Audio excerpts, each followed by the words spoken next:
Para entender o tempo.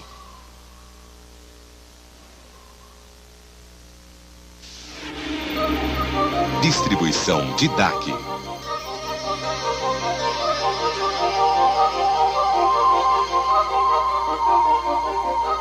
Um mundo fora do tempo. Areia, pedra, cristal, vento. O mundo físico. Nada no mundo físico lembra alguma coisa.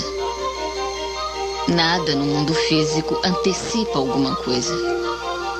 Puxa, como o tempo voa. Quando estamos nos divertindo. De tempos em tempos. Como o tempo passa. Que horas são? Hora universal. 6 horas, 17 minutos, 25 segundos. Tempo. O que é isso? Santo Agostinho escreveu: o que então é o tempo? Se ninguém me perguntar, eu sei. Mas se eu quiser explicar para alguém, eu não sei.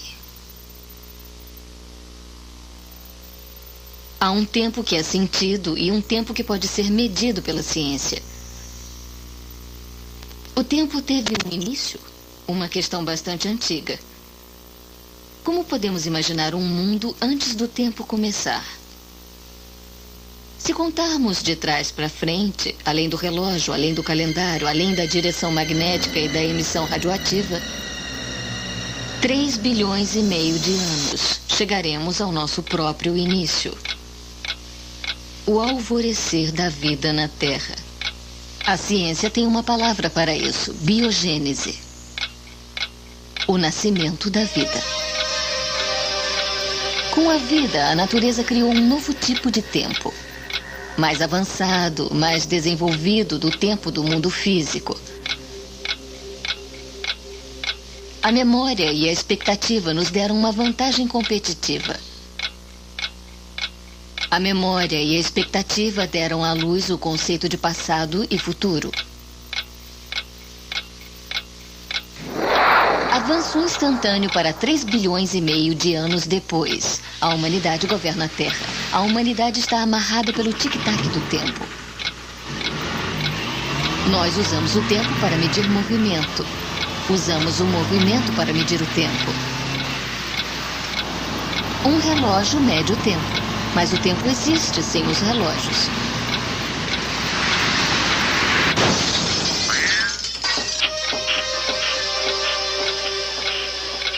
O tempo passa em direção ao desconhecido. Meia hora depois do incenso da manhã.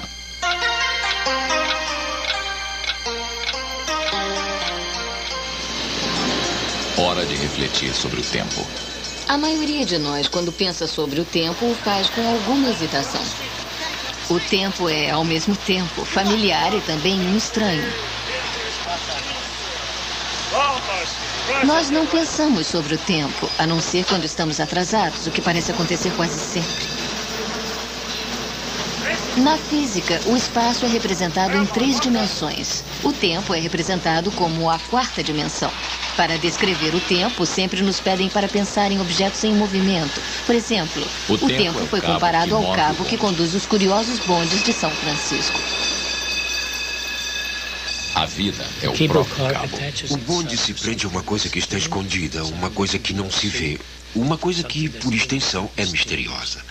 Ele é movido por algum maquinário que você não conhece. Você não vê nem o cabo. Ele faz você se deslocar. Ele o leva a passear. Ao nascer, estamos ligados a um cabo escondido, o tempo. E ao morrermos, ficamos livres de sua passagem.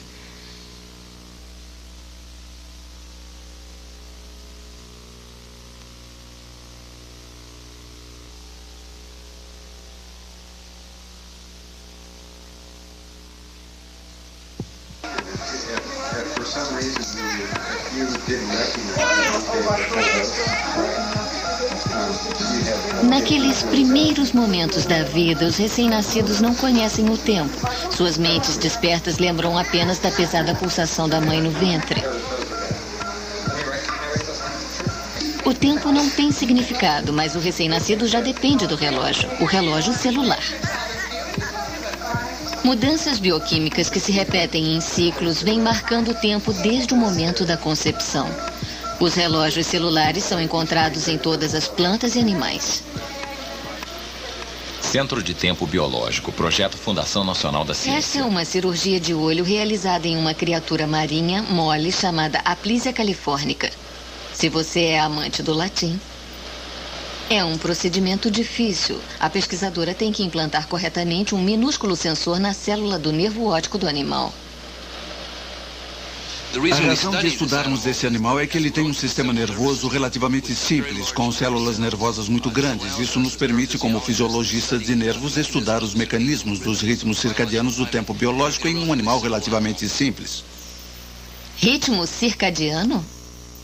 Mais latim. De circa, que em latim quer dizer sobre, e dias, que em latim quer dizer dia. Circadiano, sobre um dia. Um gravador de gráficos foi ligado ao fio colocado no olho da Aplysia californica. A agulha se mexe não porque o animal está vendo luz. A agulha se mexe porque detectou uma batida rítmica na célula do nervo óptico. O olho do animal contém um relógio biológico. É como um alarme. Ele inicia a atividade no animal próximo à alvorada. A luz do sol liga o relógio biológico. Ela liga o relógio à hora de Virgínia, mas na verdade é o relógio que controla o comportamento. Alguns híbridos muito estranhos foram criados no laboratório de tempo biológico para ajudar os cientistas a investigar a química dos relógios celulares. O material do DNA responsável pelo brilho dos vagalumes foi extraído e colocado nos genes de certas ervas daninhas comuns. O DNA do inseto agora controla as células de uma planta. O resultado? Uma erva daninha que brilha no escuro. Ótima para jardineiros insones, mas há uma séria questão científica aqui. Isso nos permite ver dentro das células dessas plantas. Em vez de destruir essas células para medir a função biológica, podemos meramente medir a saída de luz dessas células. Então podemos olhar e ver como as plantas crescem, se dividem e se desenvolvem, sem interferir com seus tecidos. Sensíveis câmeras eletrônicas podem detectar o brilho que não é forte o bastante para os nossos olhos. A erva brilha e se apaga no período de um dia. Quando as células da planta estão ativas, o gene do vagalume atua e suas folhas brilham. Quando a planta descansa, as folhas se apagam. O nível de luz diz efetivamente aos pesquisadores se a erva está acordada ou dormindo. A luz do sol vem em ciclos de luz e escuridão, e uma planta terá uma vantagem de adaptação se puder antecipar quando chegará a alvorada e quando chegará o anoitecer, em vez de meramente responder à alvorada e ao anoitecer. Os relógios celulares sempre seguem um ciclo próximo ao dia de 24 horas. Mas como qualquer relógio, ele precisa ser ajustado. Algumas espécies, como o iguana, têm um órgão sensível à luz no topo de suas cabeças, que aparentemente serve para reajustar seus relógios circadianos. O animal tem um olho parietal, um terceiro olho, no topo da cabeça, como muitos lagartos, e que fica bem aqui.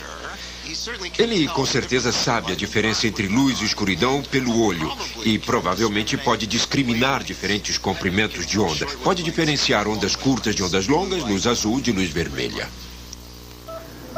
Os seres humanos também têm relógios celulares, sistemas de relógios muito complexos que ajudam a determinar como sobrevivemos aos nossos dias. Eu sou uma pessoa matinal. Gosto de dormir tarde e levantar tarde. Eu sou uma pessoa noturna. Eu não tenho absolutamente nenhum ritmo. É uma das coisas que deixam Michelle louca. Bom, agora é claro, eu tenho um relógio interno batendo e ele está ajustado para me acordar entre 6h30 e 7 da manhã. Na verdade, eu gosto de dormir tarde e levantar cedo. Então eu sou uma pessoa noturna e matinal. Em uma série de experiências há 30 anos, os pesquisadores alemães colocaram voluntários em bunkers à prova de som e luz, onde ficaram completamente isolados de qualquer referência exterior de tempo. Sol, lua, relógios, televisão e rádio. O resultado? A maioria das pessoas caiu em um ciclo diário levemente maior do que 24 horas. Aparentemente, algum relógio interno manteve as suas rotinas constantes, apesar do fato de não terem referência do tempo real do dia. Um resultado surpreendente. Um pequeno número de pessoas, cerca de 5%, caiu em um ciclo de 32 horas e não de 24. Quando saíram de lá, eles tinham perdido peso e estavam confusos. A data do calendário estava semanas atrás do que eles pensavam estar. A maioria de nós não vive em bunkers alemães isolados. Como crianças, nós começamos a vida com uma forte batida interna. Comer, dormir, beber, chorar. Então, aos 2 ou 3 anos, nossa percepção de uma batida externa começa a se expandir em direção ao tempo conhecido e ao mundo à nossa volta.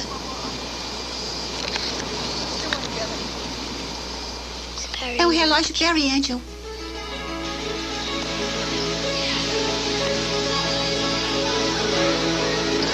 Tudo bem, 1, 2, 3. Ainda é o mesmo. Não sei, podem não ser magnéticos. Lentamente, mas de modo perceptível, a criança aprende o ritmo da vida. A cada nascer e a cada pôr do sol, ela se adapta mais intimamente aos aspectos duradouros e aos mutáveis do seu meio ambiente. Ao passar das estações do ano, ela começa sua busca vitalícia pela identidade pessoal. A identidade pessoal se torna inteligível e comunicável para os outros por causa da existência de um entendimento sutil, particular e comum de um princípio ordenador. Este princípio ou conhecimento expressado em termos de uma ideia chamada tempo é um interesse central para todos os seres humanos. Quando atingimos a idade adulta, nossos ritmos circadianos já se fundiram com a batida pesada do tempo civil.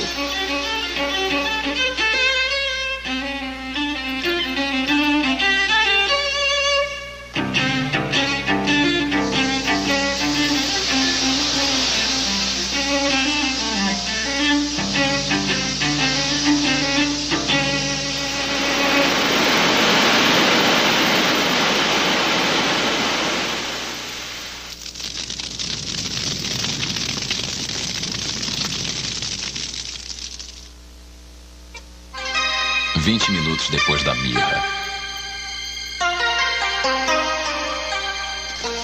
Uma breve história do tempo. Tempo bom era quando o tempo parecia diferente, não tão organizado.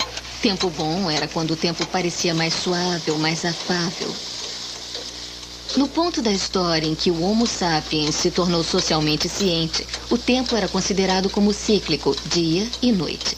As estações, nascimento, morte. Ciclos dentro de ciclos. A visão cíclica do tempo era muito literal. Quando mandaram Sócrates beber o veneno cicuta, presumia-se que este fato e todos os fatos se repetiriam de novo e de novo.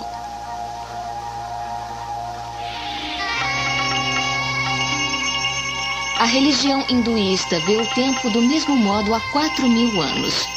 Uma série de ciclos dentro de ciclos que torna insignificante a experiência do tempo.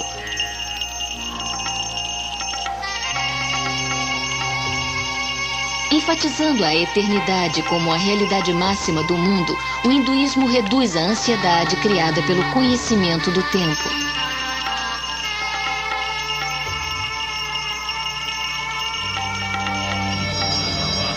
A metáfora do tempo no budismo é a roda da retidão. Buda ensinou que se uma pessoa segue o caminho correto, depois de muitas encarnações, a alma atinge o nirvana, um estado sem tempo.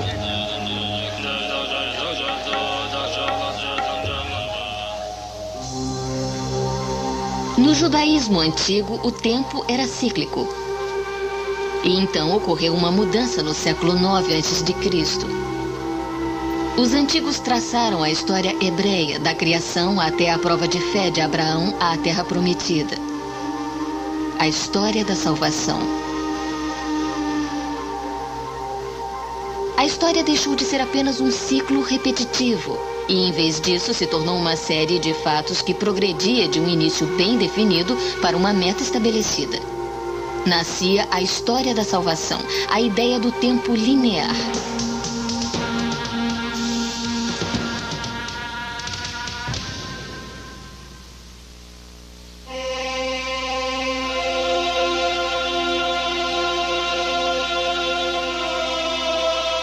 Mais tarde, o cristianismo adotou essa história da salvação como a fundação de sua própria doutrina.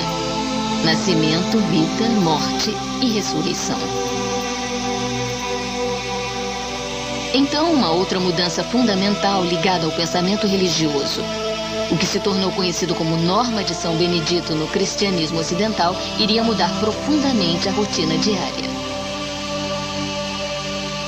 O ócio é inimigo da alma. São Benedito. Os serviços da igreja seriam realizados em horários específicos durante o dia. A oportunidade estava próxima à divindade.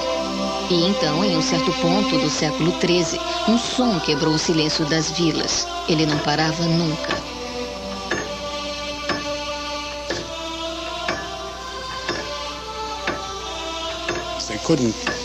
Eles não podiam depender de eventos naturais porque a chamada prece matinal era feita antes do sol nascer. Então, eles tinham que ter um meio de acordar de madrugada. As vidas dos monges começaram a girar em torno do relógio. Dormir, comer, trabalhar, rezar, tudo ordenado pelo sino, os carrilhões do tempo. O dia agora era dividido em pequenas partes iguais. O nascer e o pôr do sol não eram mais suficientes. Os relógios de sol, marcando o tempo pela projeção de uma sombra, se tornaram rapidamente um mau investimento.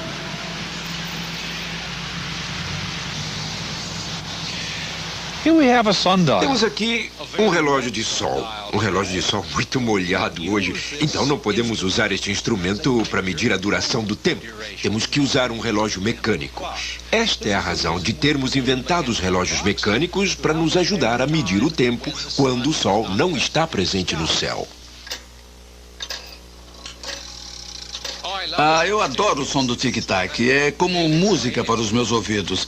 Eu conheço algumas pessoas que não conseguem viver com o tic-tac do relógio. Isso lembra que elas estão chegando cada vez mais perto do fim de suas vidas. Ainda bem para John Shawcross que ele pode manter esse tic-tac funcionando. Seu trabalho é manter todos os relógios funcionando bem no Museu do Tempo em Rockford, Illinois. O museu está localizado próximo à Interestadual, no porão do motel Torre do Relógio. Talvez não seja um ambiente impressionante, mas a coleção é muito impressionante.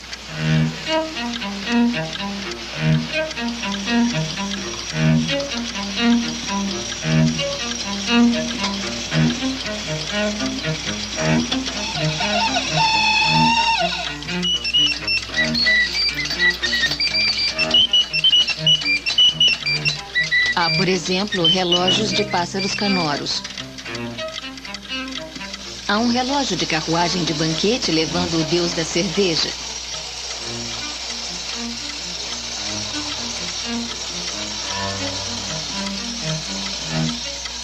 E se você cheirar o ar aqui, pode ocasionalmente sentir a fragrância de um antigo relógio de 15 minutos para Jasmine. Hora do chá.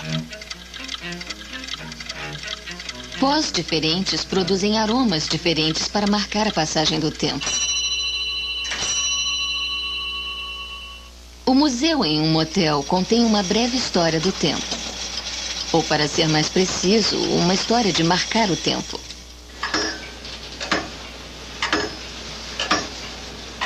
O pêndulo revolucionou a marcação do tempo. Com o peso balançando em arcos repetidos quase perfeitos, o pêndulo dividiu o tempo em segmentos iguais e precisos. O astrônomo holandês Christian Huygens foi o primeiro a ajustar um peso balançando em um relógio, em 1656. Anterior ao pêndulo, o desajeitado mecânico tic-toc podia variar descontroladamente até 15 minutos por dia. Um pêndulo pode estreitar o erro para 15 segundos por dia. Bem a tempo também, houve um aumento de demanda pela marcação acurada do tempo. O povo rural estava indo para as cidades da Europa, enquanto a Revolução Industrial começava a se incendiar. Estava começando a urbanização, cidades e tudo mais. As cidades também têm que prestar muita atenção ao tempo. Pessoas de mais, espaços de menos. Elas têm que achar meios de organizar as atividades. Agora abrimos o mercado, agora fechamos. Se elas não conseguissem marcar o tempo e ordenar as coisas pelo tempo, iam arranjar problemas para manter a cidade operando de modo eficiente. Relógios cada vez mais exatos se tornaram disponíveis. Uns poucos exploradores começaram a sonhar em usar a marcação do tempo para aumentar a exatidão da navegação em altos mares. Durante séculos, os navegadores foram capazes de determinar a que distância estavam, para norte ou para sul, a latitude, observando o ângulo do Sol. No Ártico, por exemplo, o navegador observaria que àquela alta latitude o Sol estava muito baixo no horizonte ao meio-dia. Mas para um navegador saber em que lugar da calota de gelo do Ártico ele estava preso, a longitude leste ou oeste, ele precisaria de um relógio acurado. O relógio marcava o tempo do porto de origem. Eu vi a posição do Sol e descobri que são 12 horas aqui. Por este relógio que eu trago desde que saímos da Inglaterra há um mês, são 9 horas em Greenwich. Então a nossa posição é 3 horas ou 45 graus a leste de Greenwich. E isto onde nos coloca? Em Bagdá, senhor. Bagdá?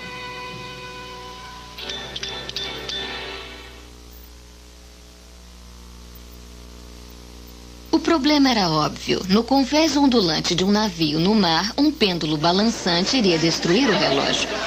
Em 1714, o parlamento inglês ofereceu um prêmio de 20.000 libras esterlinas para quem construísse um relógio que se mantivesse preciso no oceano. Isso era muito dinheiro, cerca de 12 milhões de dólares atuais. Isso atraiu a atenção de um carpinteiro do interior que viajou para Londres e anunciou que ia tentar ganhar o prêmio. Seu nome era John Harrison. Uma pessoa tinha que ser pau para toda a obra para ganhar a vida em uma cidadezinha do interior da Inglaterra. Talvez tenha sido por isso que John Harrison conseguiu criar o primeiro relógio marinho do mundo. Uma réplica dele, o Harrison número 1, está trabalhando no Museu do Tempo Rockford. Para superar o balanço do navio, ele inventou um tipo de pêndulo diferente, balanças de barras. Enquanto o navio balançava para um lado, as balanças contrabalançavam para o outro, enquanto oscilavam para frente e para trás. Isso foi muito eficaz. Bastante estranho o Harrison número 1, uma coisa desajeitada. Parece que o inventor também achou isso e imediatamente começou a tentar fazer uma versão melhor e menor. Ele conseguiu, mas John Harrison levou a vida toda para aperfeiçoar o primeiro relógio marinho. A grande contribuição de Harrison foi quebrar a resistência das pessoas que disseram que não seria possível fazer um marcador de tempo. E ele disse que seria possível fazer isso mecanicamente. Que poderia resolver esse problema mecanicamente. Então foi uma imensa abertura de horizontes. E uma das coisas notáveis foi que em 1790 o cronômetro marinho, como foi desenvolvido então, era tão sofisticado que na Segunda Guerra Mundial o desenho básico da máquina permaneceu quase idêntico.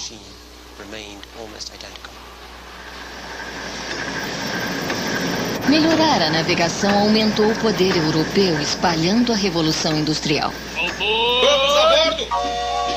A idade do vapor começara e as artérias de ferro uniram comunidades distantes como uma só. A princípio, vilas e cidades ao longo da linha continuaram a seguir seu próprio tempo. Podia ser 2 horas e 30 minutos em um lugar e meio-dia mais adiante da linha. Os cidadãos locais podem ter desejado ajustar seu próprio tempo, mas fazer isso significava viagens de trem muito assustadoras e contatos imediatos do pior grau. Os horários tinham que ser sincronizados adequadamente. Um novo conceito surgiu: zonas de tempo. Para os despachantes de trem, as horas eram importantes, mas os minutos eram cruciais. Com as novas zonas de tempo, era sempre o mesmo minuto, antes ou depois da hora, não importando em que lado da zona alguém morasse. Novos processos industriais exigiam disciplina e sincronização.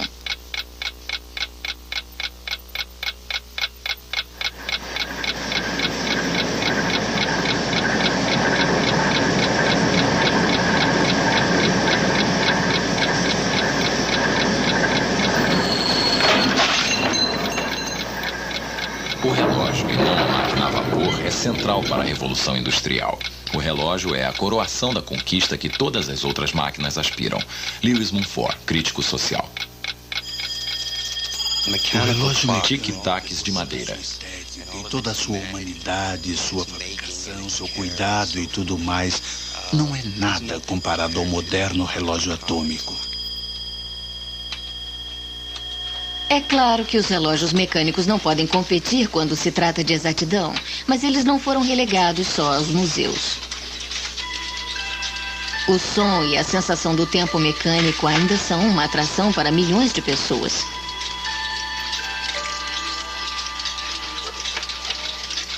Em pequenas lojas espalhadas pelo mundo, os fabricantes de relógios como Leland Smith se recusam a deixar o ofício morrer. Eu acho que é um caso de brincar de Deus, de criar. E quando eu vejo uma dessas peças, quando eu finalmente tenho uma totalmente montada e pela primeira vez faço o pêndulo se movimentar e ouço o bater do relógio, é um sentimento maravilhoso.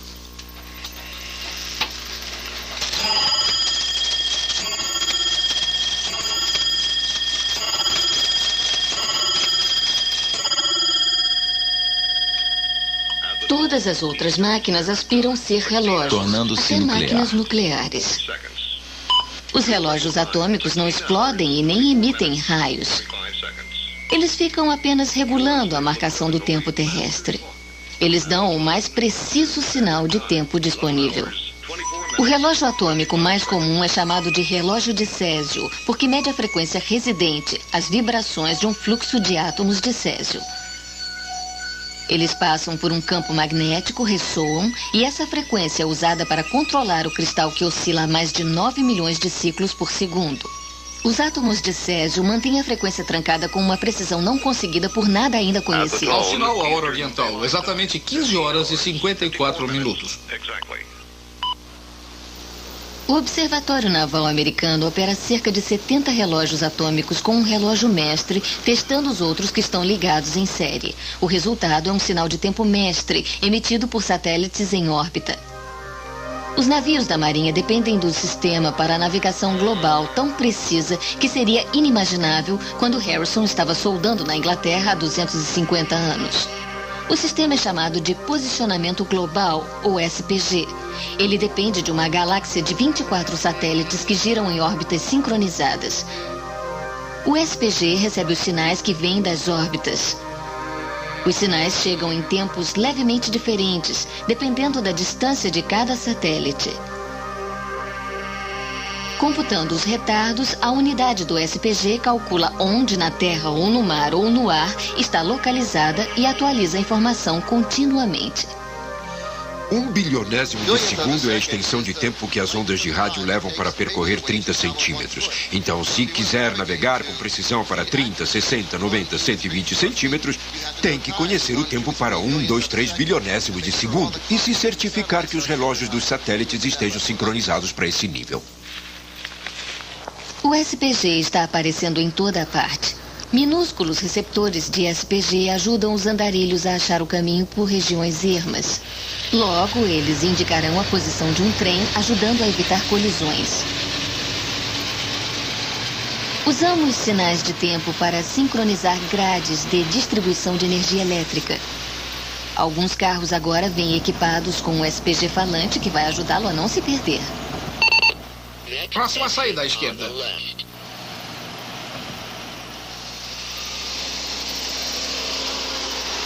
Pode um sistema SPG passar pelo teste derradeiro?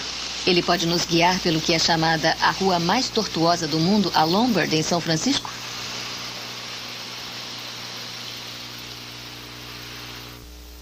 Podemos ver o ícone nesse software de mapa. Isto aqui somos nós descendo a rua e está sendo atualizado a cada 1 ou 2 segundos.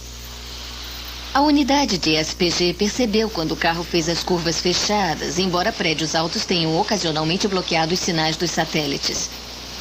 Tempo preciso, descendo a bilionésimos de segundo, nos ajudaram a localizar onde estávamos na velha rua de tijolos. Consequentemente, nós vamos ter comunicação em mão dupla, onde, enquanto dirigimos, poderemos ter informações sobre restaurantes, hotéis, postos de gasolina. E então sempre saberemos onde estamos e o que há à nossa volta. Sândalo, hora de remendar as sandálias.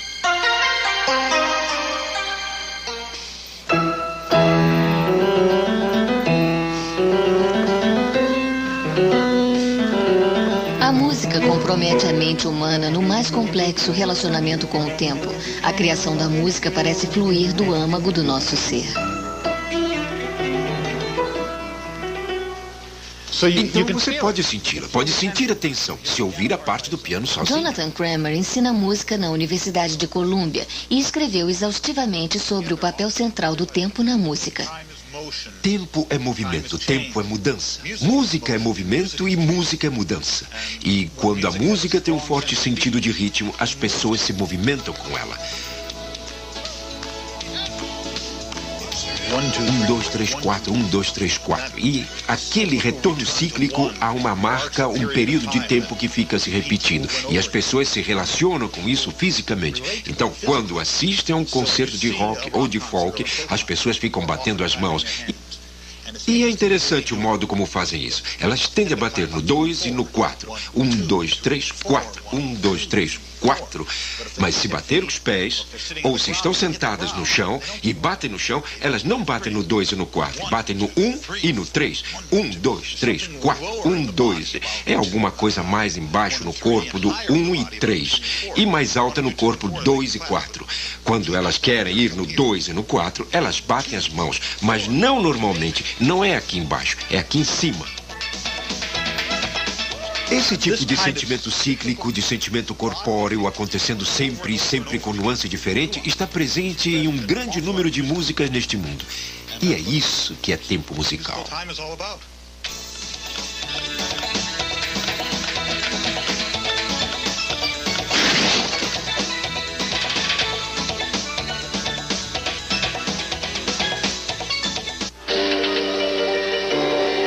Está na hora do show.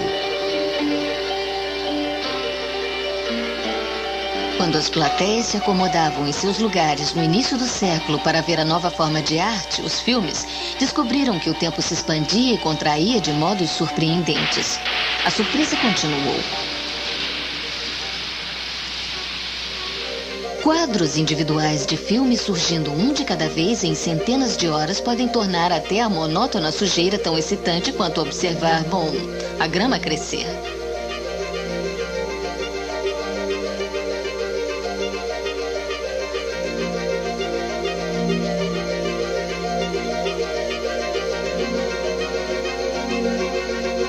Centenas de frames expostos a cada segundo revelam um mundo de tempo nunca visto antes.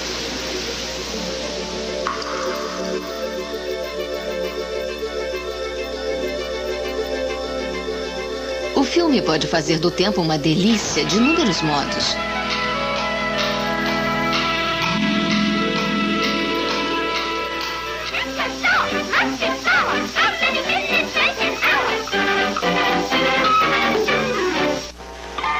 O filme também tratou o tempo como seu assunto. A marcação do tempo, o passar do tempo, viajar através do tempo. A máquina do tempo.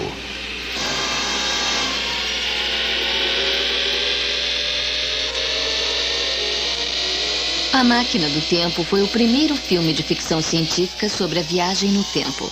Ele é baseado no romance de H.G. Wells, no qual um cientista viaja para o futuro e testemunha a degeneração da raça humana. Pro lado errado. Voltar! Voltar! Hollywood continuou a fazer mais filmes sobre a viagem no tempo. Poucos foram um estrondoso sucesso de bilheteria. De Volta para o Futuro viajou de volta para o futuro 3 vezes. E agora pode ser experimentado como um passeio turístico de alta tecnologia na Universal City, no sul da Califórnia.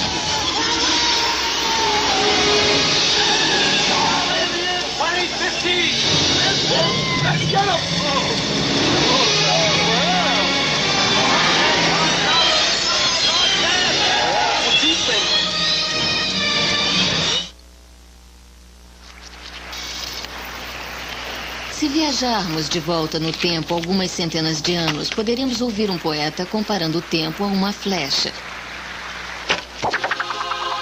Na flecha do tempo, a ponta alcança o futuro, o meio é o presente, a cauda lembra o passado.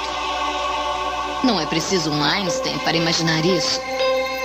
Em uma certa época, foi preciso um Einstein para imaginar isso. Albert Einstein, nascido em 1879 e morto em 55. Aos 26 anos, Einstein publicou seu primeiro maior documento sobre a relatividade. Ele mudou radicalmente os conceitos básicos da física. Quase um século se passou desde o primeiro documento de Einstein. Para ajudar a ilustrar seu pensamento de modo mais moderno, nós alugamos um jato comercial.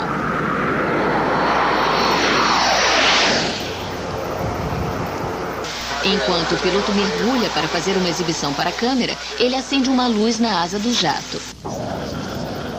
Sem pensar muito sobre isso, seria natural que a luz brilhando no jato que se aproxima esteja se movendo para nós mais rápido do que a luz refletida de objetos que não estão se movendo. Mas Einstein concluiu que nada se move mais rápido do que a velocidade da luz, 298 mil quilômetros por segundo, e todas as luzes, incluindo a luz do jato, está viajando à mesma velocidade. Isso tinha que dar em alguma coisa. O gênio de Albert foi perceber que o tempo é uma espécie de tira de borracha flexível. Sua taxa depende da velocidade na qual um relógio está viajando comparado com outro. Já que o jato está se deslocando tão rápido, os relógios no avião estão trabalhando, comparados aos relógios no solo, apenas um mínimo mais lentos. Alguma coisa na ordem de 1 milionésimo de segundo mais lentos. Mesmo quando estamos indo o mais rápido que podemos, só estamos nos movendo lentamente comparados à velocidade da luz. Talvez por isso seja tão difícil penetrar nos conceitos de Einstein. Eles estão completamente fora do nosso campo de experiência. 8, 7, preparar para a decolagem. 5, 4, 3, 2, 1. Ignição e lançar a Atlantis em uma missão para estudar o planeta Terra. Os astronautas viajam 30 vezes mais rápido do que os pilotos de jatos comerciais. Joe Tanner viajou 7 milhões e 200 mil quilômetros quando voou em uma missão no ônibus espacial em 94. Joe tem um irmão gêmeo idêntico, David. Depois do voo espacial, agora eu sou 321 microsegundos mais jovem do que você, do que eu era antes do voo espacial. Eu acho que não sinto essa grande diferença. Eu usava um bigode como o seu, mas todo mundo diz que eu pareço muito mais jovem sem ele. Então eu raspei para poder alcançar esses 321 microsegundos. Joe e David agora são exemplos vivos do que os físicos chamam de paradoxo gêmeo, um resultado de dilatação do tempo. A questão é por que o tempo retarda para um viajante quando ele se aproxima da velocidade da luz, mas não para o gêmeo que ficou para trás. Por mais rápido que a nave esteja indo em órbita, só está alcançando uma fração mínima da velocidade da luz. É por isso que Joe é apenas 321 microsegundos mais jovem. Ou seja, é um problema de percepção humana. Joe e David e todos nós vivenciamos apenas uma fatia mínima do tempo e espaço. Além do nosso campo dos sentidos, nosso poder, as coisas se movem incrivelmente rápido e incrivelmente devagar. Intervalo para Versinho. Uma mulher chamada Leonor. Mais rápida do que a velocidade da luz ela viajou. E que sua casa um dia, de um modo relativo, partiria para voltar na noite anterior. Se Joe tivesse tido algum poder de verdade na cabine daquele ônibus espacial, ele podia ter sido capaz de viajar bem mais rápido, quase a velocidade da luz, para o centro da Via Láctea e voltado. Chegando na Terra depois, o que para ele teria sido um voo de 40 anos, ele veria que seu irmão gêmeo, David, tinha morrido 60 mil anos antes de sua volta. Um meio de considerar essa viagem é que o astronauta gêmeo tinha viajado no tempo para o futuro.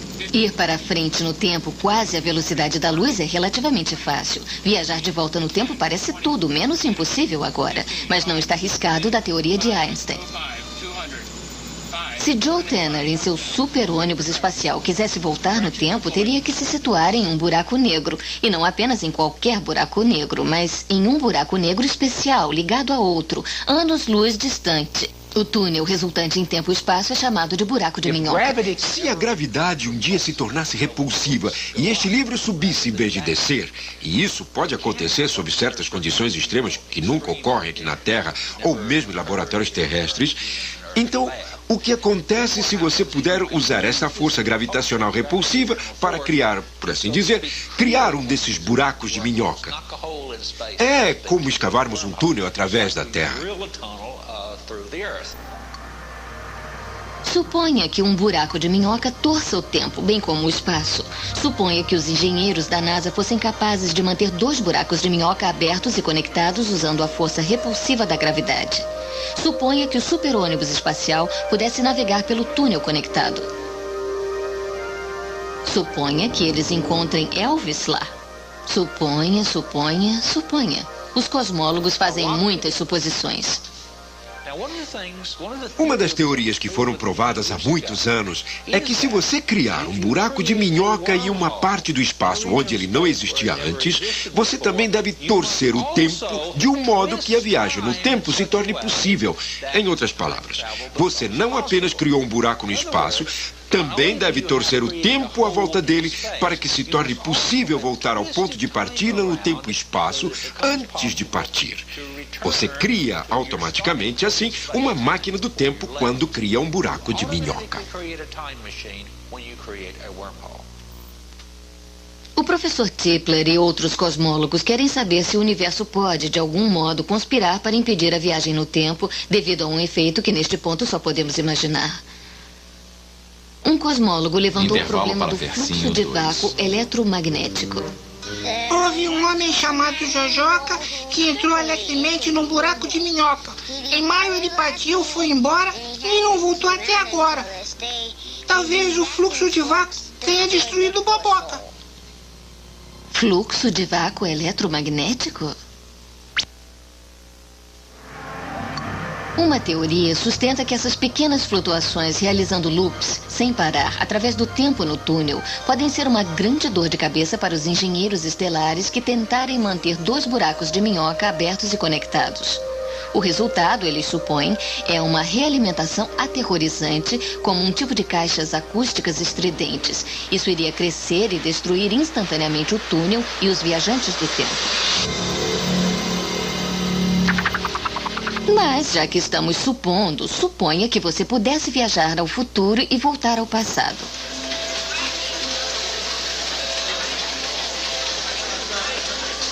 Que tal um cassino de Las Vegas? Suponha que você soubesse de antemão quando a fada da sorte grande fosse sorrir para você.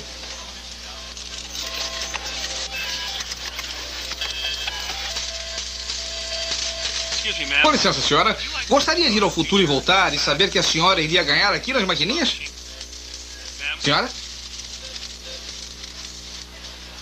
Tudo bem, esqueça qual das maquininhas iria pagar. Haveria muito dinheiro a ganhar nas bolsas de valores. Bom, talvez não.